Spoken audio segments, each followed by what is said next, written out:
할렐루야. 오늘 민수기 6장 1절에서 8절까지 말씀을 함께 봤습니다. 오늘 말씀의 제목을 이렇게 정했습니다. 그리스도인의 정신이라고 정했습니다. 군대 얘기 별로 안 좋아하시죠? 그래도 할랍니다. 해병대에서 이런 이야기를 하죠.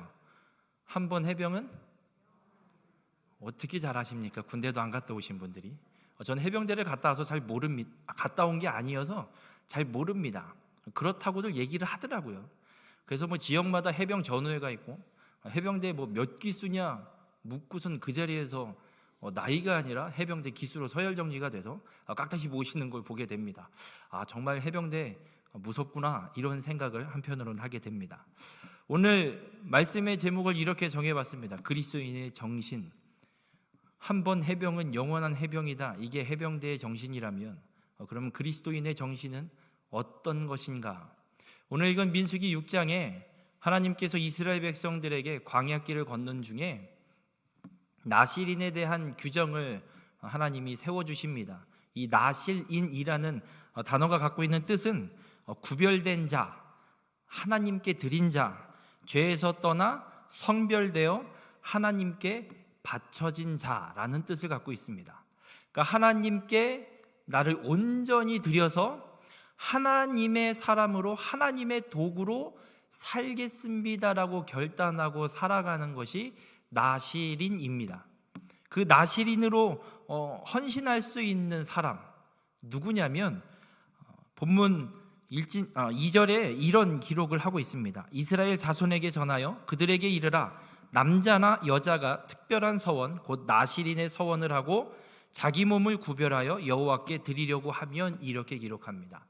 여러분, 이 이스라엘 백성들이 광야길을 가는 동안, 또 이스라엘 백성들이 앞으로도 계속해서 역사가 펼쳐지는 동안 하나님의 성막, 하나님의 성전에서 그 도구들, 그 기구들을 관리하고 돌보고 하는 일들은 레위인들만 할 수 있습니다.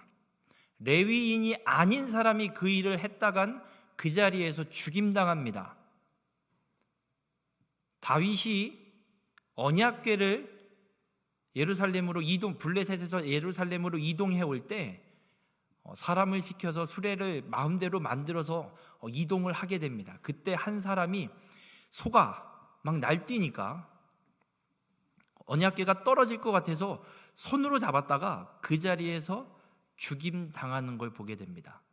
하나님의 말씀대로 행하지 않기에 하나님의 성물을 관리하고 돌보는 일에 하나님의 말씀대로 행하지 않기 때문에 그 자리에서 죽임당한 것입니다.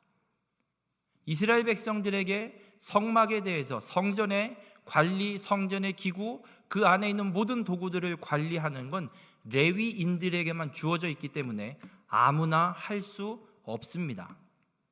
그런데 하나님께서 이 나실인이라는 제도를 만들어 주셔서 나도 레위인이 아닌데 레위 지파를 제외한 나머지 12지파에 소속되어 있는 하나님의 백성 중에 한 명인데, 하나님, 저도 가서 하나님을 위해 거룩한 일에 쓰임받고 싶습니다. 그렇게 일을 감당하고 싶습니다 라고 작정하고 하나님 앞에 서원하고 하나님의 성전의 일을 위해 쓰임받을 수 있도록 허락하신 것이 이 나실인 제도입니다. 그래서 나실인으로 서원하여 헌신할 수 있는 사람은 레위 지파가 아닌 이스라엘 백성 누구에게나 가능한 일입니다. 그래서 이 나실인으로 서원해서 하나님의 일을 감당하는데 어떤 사람은 평생을 나실인으로 서원하고 살아가는 사람이 있습니다.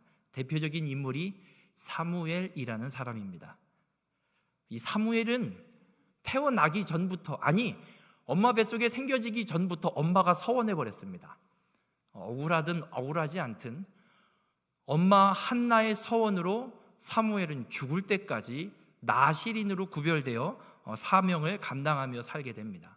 이렇게 평생을 나실인으로 살아가는 사람이 있는가 반면에 오늘 읽은 성경에는 일정 기간, 정해놓은 어느 기간 동안만 나실인으로 하나님의 일을 감당할 수 있도록 하나님이 그 사명을, 그 헌신을 허락하고 있음을 오늘 말씀을 통해 보게 됩니다. 그런데 오늘 하나님께서 이 나실인에 대한 서약을, 이 서원, 이 규례에 대한 말씀을 하시면서 나실인으로 서원하여서 하나님을 위한 일을 감당하는데 절대 해서는 안 되는 금지사항을 3가지를 하나님이 말씀하십니다. 이렇게 하라가 아니라 이것만큼은 절대 하지 말라. 이렇게 했다간 네 서원 무효.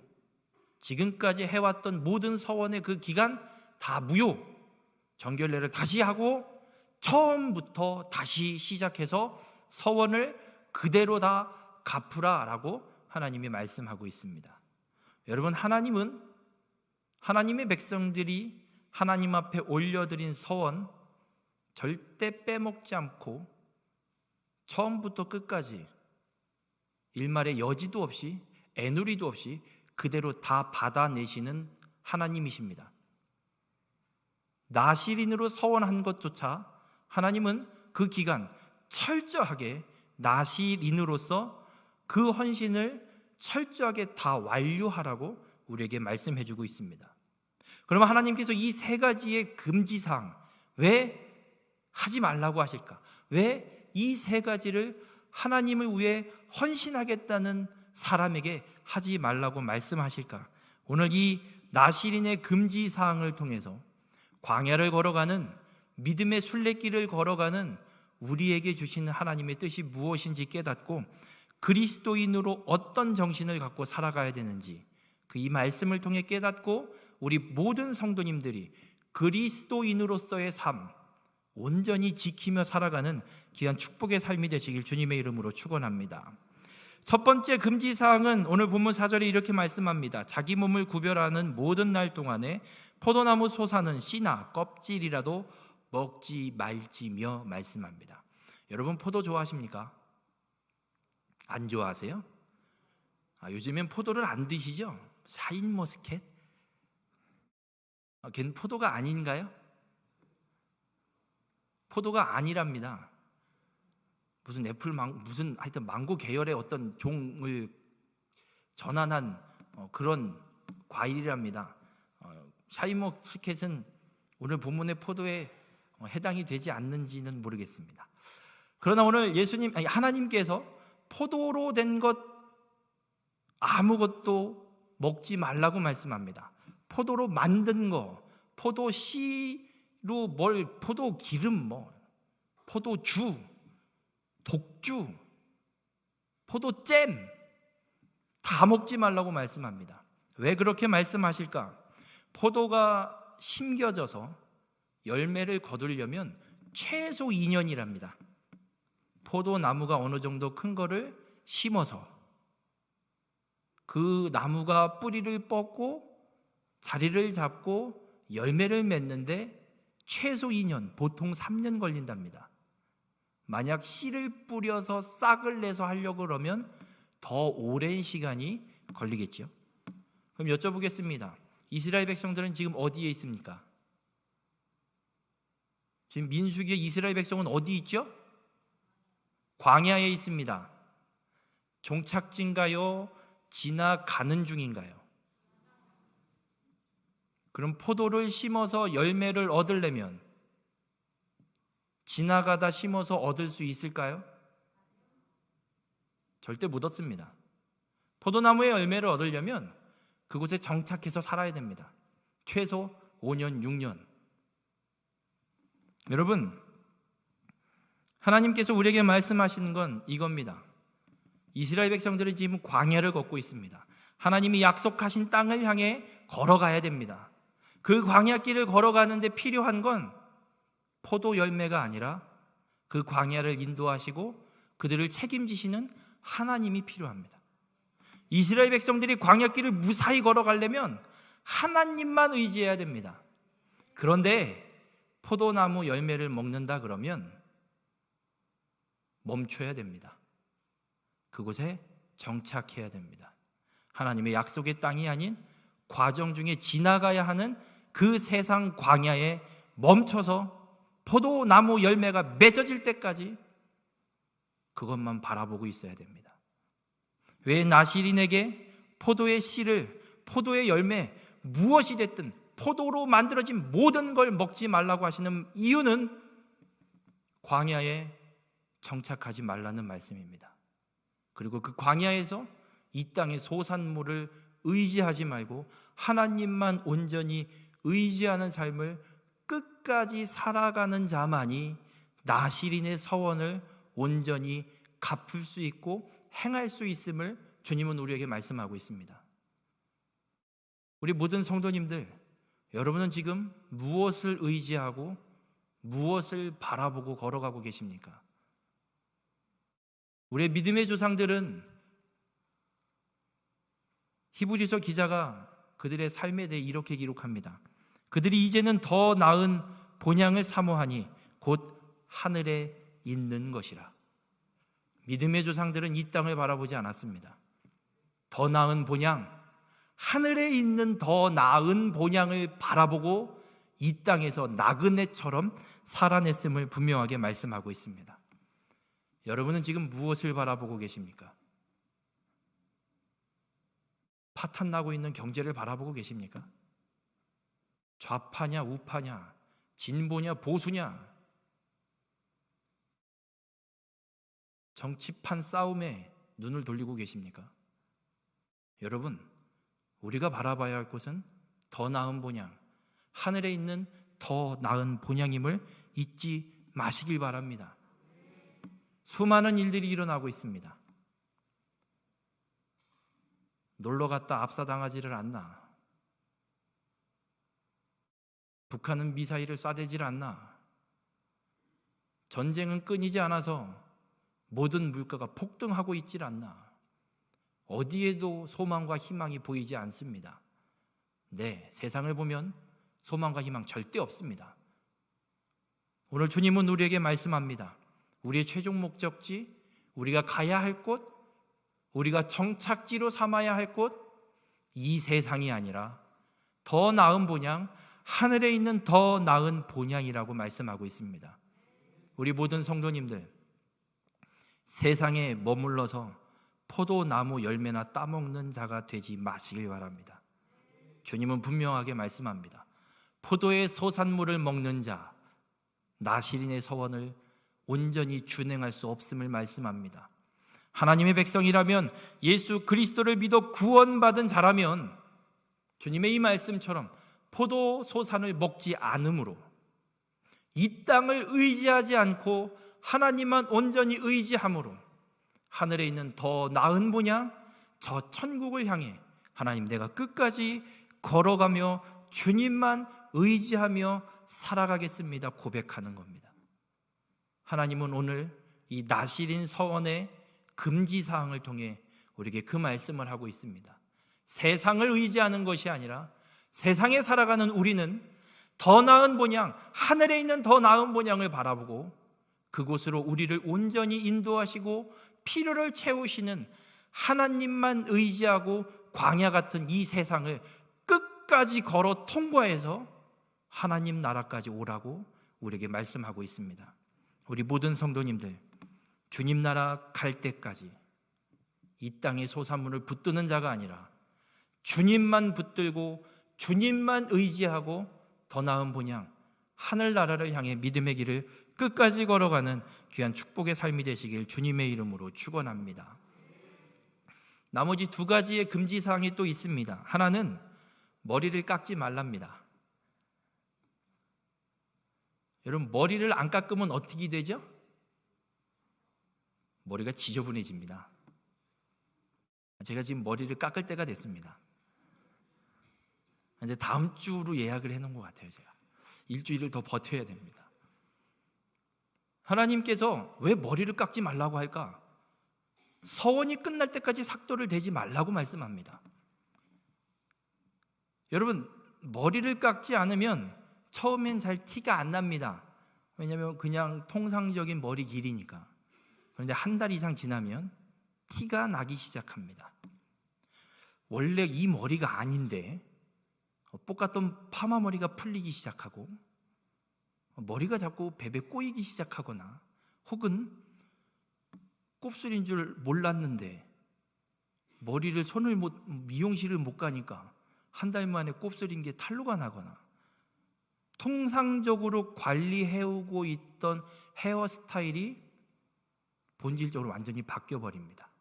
그래서 누가 봐도 저 사람 머리 안 깎았네, 혹은 미용실 안 다니고 있네, 그냥 머리를 내버려 두고 있네, 누가 봐도 다 티가 나게 됩니다. 하나님께서 나실인의 서원 기간 동안 머리에 삭도를 대지 말라고 하시는 이유, 그렇게 머리를 기르라고 하시는 이유, 내가 나실인임을 드러내라고 말씀하고 있습니다. 나 하나님 앞에 서원한 나실인입니다. 이걸 드러내라고 말씀하고 있습니다. 사사 삼손이 나실인으로 하나님 앞에 구별된 사람입니다. 하나님이 머리에 삭도를 대지 말라고 하신 이 말씀대로 머리에 삭도를 대지 않고 삼손은 살아갑니다. 머리가 긴 여러분보다 훨씬 더 길었습니다. 아마 허리까지 내려오지 않았을까요? 아마 땅에 질질 끌렸을지도 모르겠습니다. 누가 봐도 나실인인 걸 이스라엘 백성들은 다 알 수 있습니다. 주님은 우리에게도 동일하게 말씀합니다. 그리스도인으로 드러내놓고 살고 있니? 누가 봐도 너 예수 믿는 사람이라고 세상 사람들이 다 보고 인정하니? 주님은 이 말씀을 통해 우리에게 말씀하고 있습니다. 고린도후서 2장 15절에 이런 말씀이 있습니다. 우리는 구원받은 자들에게나 망하는 자들에게나 하나님 앞에서 그리스도의 향기니. 구원받은 우리 성도들 안에서나 망하는 자, 믿지 않는 세상의 저 사망을 향해 달려가고 있는 사람들 앞에서나 하나님 앞에서나 그리스도의 향기라. 교회에서만 성도는 성도가 아닙니다. 그리스도인 아닙니다. 밖에 나가서도 똑같이 그리스도인이어야 함을 주님은 우리에게 말씀하고 있습니다. 여러분 스스로를 점검해 보십시오. 묻진 않겠습니다. 내 주변의 사람들이 나를 보고 예수 그리스도를 내가 믿는 걸 알고 있나? 내가 말하지 않아도 내 안에, 아니 내 삶의 모습에 그리스도인임이 드러나고 있나? 스스로를 점검해 보시길 바랍니다. 만약 그 흔적이 없다면 그리스도인으로 온전한 삶을 살아가고 있지 않는 것일 겁니다. 또 한 가지는 하나님이 이런 말씀을 합니다. 시체를 가까이 하지 말랍니다. 어떤 시체가 됐든 죽은 거와 가까이 하지 말랍니다. 어느 정도까지 말씀하냐면 7절에 이런 말씀을 합니다. 그의 부모 형제 자매가 죽은 때라도 그로 말미암아 몸을 더럽히지 말 것이니. 시체에 가까이 하지 말라고 하시면서 부모, 형제, 자매, 가족이 죽어도 그 시체로 더럽히지 말랍니다. 무슨 얘기냐? 가족이 죽어도 그 장례에 참여하지 말라고 말씀합니다. 이건 좀 너무하신 것 같습니다. 가족이 죽었는데, 부모가 죽었는데 어떻게 장례를 치르질 않아요? 불효자식 아니에요? 근데 하나님은 분명하게 말씀합니다. 그로 인해 몸을 더럽히지 말라. 왜냐하면 자기의 몸을 구별하여 하나님께 드리는 표가 그의 머리에 있음이라. 머리는 생명을, 목숨을 이야기합니다. 의미하고 있습니다. 죽은 시체를 가까이 한다라는 건 생명을 버리고 생명과 반대되는 길을 가는 걸 의미하고 있습니다. 지금 나실인으로 서원한 자, 하나님을 위해 내 삶을 온전히 그 기간을 내어 드려서 내 원하는 대로가 아니라 하나님이 원하시는 대로 하나님을 위한 삶을 살아가는 기간입니다. 그 기간만큼은 가족이 죽어도 장례에 참여해서 몸을 더럽히지 말라고 말씀하고 있습니다. 그러면 누가 봐도 압니다. 가족이 죽었는데 장례에 참여하지 않고 있는 그 자녀나 그 가족이 있다면 나실인으로 서원해서 지금 그 기간인가 보구나. 누구나 압니다. 생명이 하나님께 있음을 인정하고 하나님의 말씀이기에 가족이 죽었어도 그 시체로 인해 나실인인 나의 몸을 더럽히지 않기 위해 철저하게 스스로를 지켜가야 하는 것이 나실인의 삶이었습니다. 여러분, 이 나실인이 실수라도 시체를 만질 수 있잖아요. 그죠? 실수로 나도 모르게 가다가 로드킬 당한 동물의 사체를 그 흔적을 밟을 수 있잖아요. 나도 모르는데, 실수인데, 알지도 못하고 밟고 더럽힘을 당했는데, 그래도 하나님은 어떻게 말씀하시느냐? 삭도로 머리를 삭발하고 지금까지 나실인의 서원 기간 다 무효, 다시 시작. 네, 10년을 서원하고 10년 11개월 29일째 되는 날 시체로 인해 더럽힘을 받았다. 네, 머리 삭발하고 처음부터 다시 정결 예식 치르고 처음부터 다시 10년, 11년, 12년 그 기간을 철저하게 지켜 하나님 앞에 갚으라라고 하나님은 말씀합니다. 여러분, 하나님은 절대 타협하시지 않습니다. 그 하루가 모자라서 그걸 다시 하라고요? 네, 다시 해야 됩니다. 따지지 마십시오. 해도 해도 너무한 건 우리가 너무한 겁니다. 왜 그 하루를 못 지켜서, 그 하루를 주의하지 못해서 하나님의 말씀을 거역하는 일을 행합니까? 하나님은 우리에게 분명하게 말씀합니다.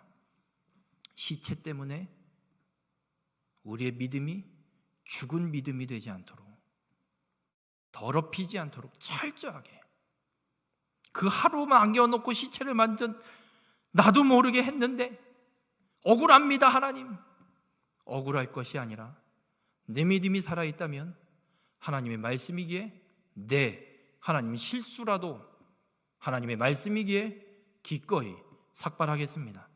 오늘부터 다시 채우겠습니다. 철저하게 하나님의 말씀을 따라 행하겠습니다. 어떤 상황이 있을지라도 예수 그리스도 그 하나님의 말씀대로 그 서원을 온전히 갚는 믿음의 삶을 살겠다는 것, 이것이 나실인이 가져야 할 모습이고 삶의 규정임을 하나님이 우리에게 말씀해 주고 있습니다. 이 두 가지의 규정, 머리를 깎지 않는 것, 시체를 가까이 하지 않는 것, 누가 봐도 세상과는 다릅니다. 세상은 머리를 주기적으로 다듬고 관리해야 합니다. 아니, 행사가 있으면 하루가 멀다 하고 머리 관리를 받으면서라도 다녀야 되는 게 세상의 이야기입니다. 그것이 보통 우리가 살아가는 삶의 모습입니다. 그러나 주님은 말씀합니다. 누가 봐도, 세상이 봐도, 교회 성도가 봐도, 누가 봐도 나는 하나님의 사람, 그리스도인임을 나타내고 드러내는 삶을 살아가라라고 말씀하고 있습니다. 세상은 부모 장례 치르는 게 맞습니다. 그러나 그리스도인은 부모가 죽을지언정 하나님의 말씀을 지키는 것이 더 먼저입니다. 예수님도 말씀하십니다. 예수님을 따르겠습니다. 근데요, 아버지 장례 치르고 와서 따를게요. 죽은 자는 죽은 자들로 장례 치르게 내버려 두고 넌 날 따르라. 아버지인데요. 주님은 우리에게 분명하게 말씀합니다. 우리의 삶이 생명을 따라 살아가는 삶인지 죽음을 따라 살아가는 삶인지, 오늘 이 규정을 통해서 어떤 상황이 와도 정말 암담하고 어디 하나 빛이 보이지 않고 희망도 안 보이는 그런 상황들이 우리 앞에 펼쳐지게 될지라도 생명은 하나님께 있사오니 하나님, 내 믿음이 살아서 주의 말씀을 따라 온전히 하나님 나라까지 믿음의 길을 걸어가는 삶을 살아가겠습니다. 결단하고 하나님 앞에 고백하고 그 세상과 다르게 믿음을 지키며 살아가라고 주님은 우리에게 말씀하고 있습니다. 바라기는 우리 모든 성도님들의 삶이 세상을 따라가는 것이 아니라 세상과 다르게 주의 말씀대로 행하는 믿음이 살아있는 그리스도인의 삶을 살아가는 믿음의 성도님들이 되시길 주님의 이름으로 축원합니다. 그렇게 나실인의 규정을 하나님께서 쭉 말씀하시고 6장 마지막 22절부터 27절에 보면 제사장에게 이스라엘 백성들, 이 하나님의 백성들을 향해 축복의 기도를 하라고 가르쳐 주시는 말씀이 있습니다. 그 말씀을 보면 23절에 이렇게 23절부터 제가 읽어드리겠습니다. 아론과 그의 아들들에게 말하여 이르기를 너희는 이스라엘 자손을 위하여 이렇게 축복하여 이르되, 이스라엘 백성들에게 제사장을 통해서 하나님이 말씀하는 거예요. 축복하여서 앞으로 진행되는 24절에부터 이야기되는 말씀들, 이 축복을 선포하라고, 백성들에게 선포하라고 말씀합니다. 어떤 복이냐? 여호와는 내게 복을 주시고 너를 지키시기 원하며, 여호와는 그의 얼굴을 내게 비추사 은혜 베푸시기를 원하며, 여호와는 그 얼굴을 내게로 향하여 드사 평강 주시기를 원하노라 할지니라 하라.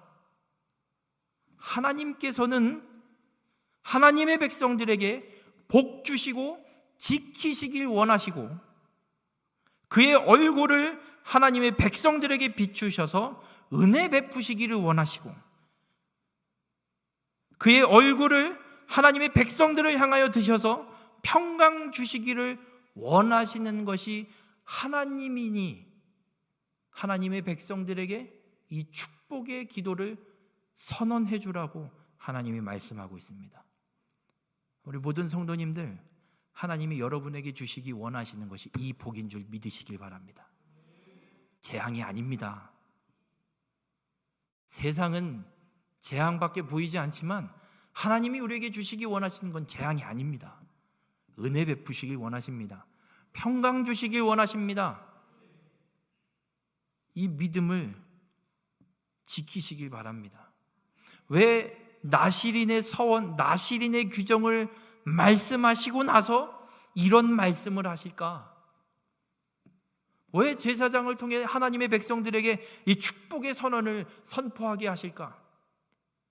하나님은 우리에게 분명하게 말씀합니다. 그리스도인이라면, 이 땅 가운데 세상과 다르게 살아가는 더 나은 번향 하늘나라를 향해 걸어가는 그리스도인이라면 이 땅에 구할 것 하나님이 주시는 이 복밖에 없다라는 걸 주님은 우리에게 말씀합니다.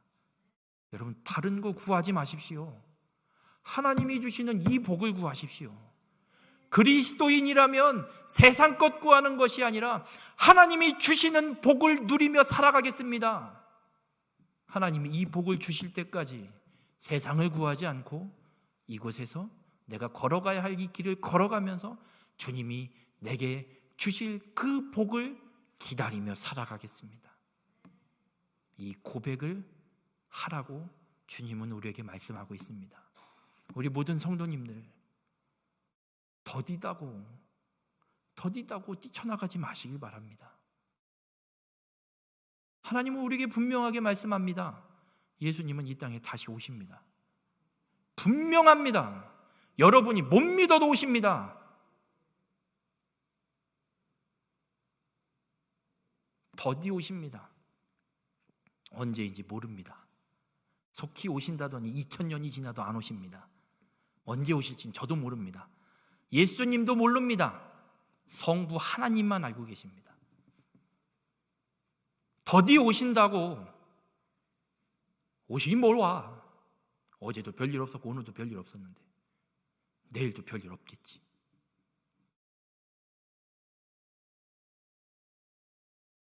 그래도 주님은 오십니다. 그리스도인으로 우리는 이 믿음을 온전히 지키며 살아가야 됩니다. 주님이 다시 오시든 내가 먼저 죽든 그때까지 우리는 믿음을 지키고 그리스도인으로 이 땅 가운데 온전히 믿음을 지키며 살아가야 됩니다. 우리 모든 성도님들, 부동산 대박을 바라지 마십시오. 이 땅에 성공을 바라지 마십시오. 주님이 주시는 복을 기다리시길 바랍니다. 하나님이 우리에게 부어주시길 원하시는 이 복을 기다리는 자가 되시길 바랍니다. 주님은 우리에게 평강을 주시길 원하십니다. 주님이 주시는 이 평강을 바라보고 기다리시길 바랍니다. 우리 모든 성도님들의 삶이 하나님의 베푸시는 이 복을 기다리며 끝까지 이 광야길을 온전히 걸어가는 믿음의 성도님들이 되시길 주님의 이름으로 축원합니다. 오늘 주님은 우리에게 분명하게 말씀합니다. 그리스도인의 정신, 이 땅을 의지하지 않고 주님만 의지하겠습니다. 이 땅의 소산물에 목매지 않겠습니다. 하늘에 있는 더 나은 본향만 믿고 바라보고 끝까지 광야 같은 이 세상을 걸어가겠습니다. 기도하는 겁니다. 또 한 가지, 세상과 다르게 살아가는 겁니다. 세상은 이야기합니다. 그렇게 살아서 언제 집 사고, 언제 할래, 언제 그래갖고 은퇴하고는 또 어떻게 살래? 주님은 말씀합니다. 세상과 다르게 그리스도인으로 생명을 얻은 자로 세상과 다르게 살아가라고 말씀합니다. 세상은 불법을 저지를지라도 여러분은 불법을 저지르지 마시길 바랍니다. 세금 내는 게 아까워도 내십시오. 바라기는 우리 횡성교회 모든 성도님들, 전 성도님들이 성실 납세자로 국세청장한테 우리 모든 성도님들이 표창받는 날이 속히 오길 주님의 이름으로 축원합니다. 세상과 다르게 살아가십시오. 그것이 그리스도인의 정신입니다.